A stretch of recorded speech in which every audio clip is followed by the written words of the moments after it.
Hello, welcome to my channel. I'm actually going to be posting this on both my channels, DC63 Productions and Chris Collects, because it kind of falls into multiple talking point categories.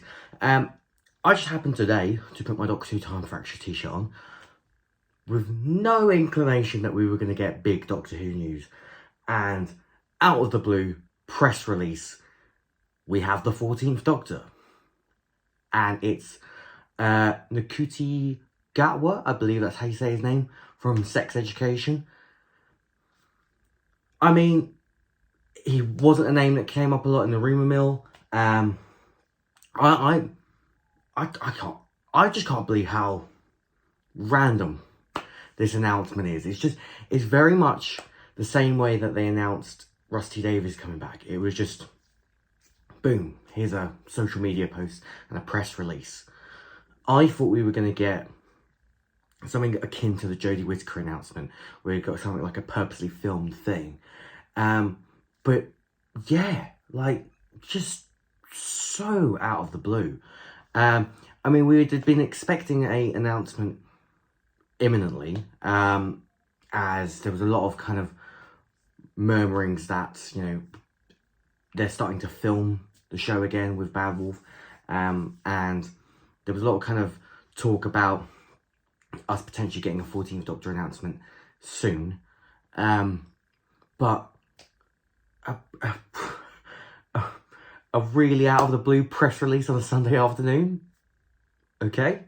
It doesn't give me a lot of confidence actually in the show anymore, because what happened to the days where we'd get big build up to announcements? Like, Matt Smith was announced on his own special episode of Doctor Who Confidential.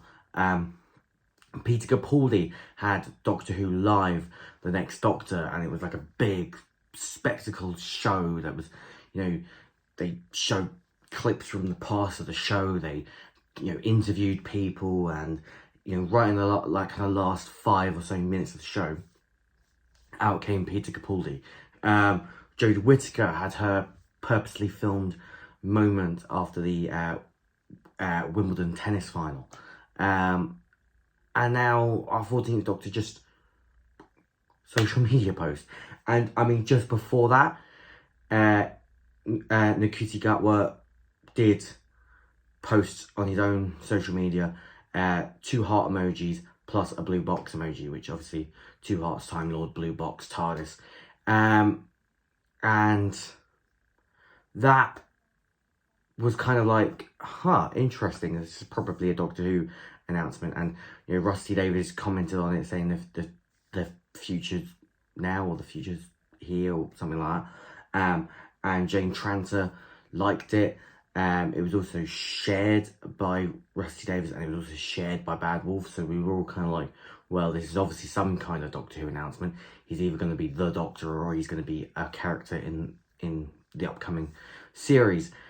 What I am really interested to know now is, because we've had loads and loads of rumblings about next year we're just getting 60th anniversary specials, and they're going to be led by, you know, David Tennant, Matt Smith, you know, our past Doctors. And then the year after is when we're going to get Series 14 with our new Doctor.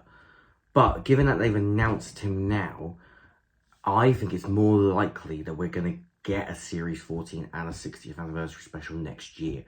And they're all going to kind of tie together as one big story. We won't really know until we start getting some leaks from filming. But yeah, I mean, I've seen Sex Education. I think he's a really great actor.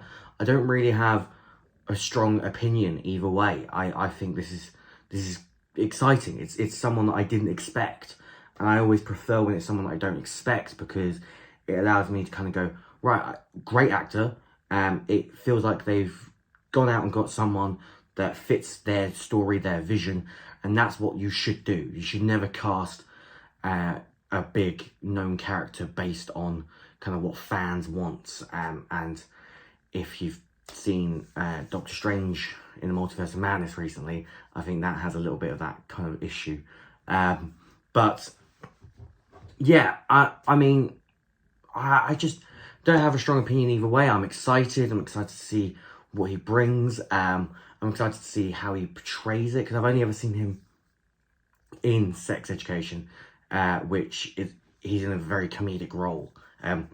He does have some serious moments, but it's a lot of comedy, and I'm wondering if we're going to get a comedic Doctor, or if we're going to get kind of the balance of the comedic and serious, kind of like a David Tennant or a Matt Smith, where you kind of get the best of both worlds. Time will tell, and I'm now very, very intrigued to see who are going to be the companions, because there were some rumours that someone else from Sex Education was going to be a companion, which could totally be possible now. You know, if they're going from the Sex Education pool, you never know. But yeah, I mean, let me know what you think of this casting. The one thing that worries me about it all is just how anticlimactic these announcements are. Like, it just baffles me why we're not getting a big fanfare announcement for these sort of things like we used to. It's almost like no one has any faith in the show anymore. And I mean, the way it's going, I would say you'd be right to have no faith in it, because no one's doing anything to push it. The BBC aren't doing anything to push it. I thought, you know, with Bad Wolf at the helm, and with Rusty Davies back, maybe we'll get a bit more pushing, but doesn't seem that way at the moment. And yeah, I just don't know. It's hard to get excited about Doctor Who at the moment, even with the centenary special coming up. At least we now know that it's very likely that we'll see Ncuti Gatwa appear at the end of the centenary special. There was a lot of talk about a cliffhanger regeneration, which I was kind of on the fence about. Like, it could be a good idea, it also could be awful. Who knows? But let me know what you think in the comments below. If you're watching this on DC63 Productions, I promise we have stuff coming, and I promise there are announcements coming. We, though, however, like to do a little bit more of a fanfare when we announce things, rather than just sort of, you know, unless it's not super important. Like, if you follow us on Instagram, when we're filming, we tend to post that we're filming, just because it's, you know, lets you know what we're up to. But in terms of any big announcements like release dates or anything like that, I like to do a big kind of proper reveal. And if you're watching this on Crystal Collects, sorry that the content's been a bit slow. It's just, you know, it's really hard to balance teaching and, you know, free time, basically. So thanks for watching. If you're watching on the Eva channel, I'd much appreciate it if you could leave a comment, subscribe, like the video, all that usual YouTube algorithm stuff, and I'll see you next time.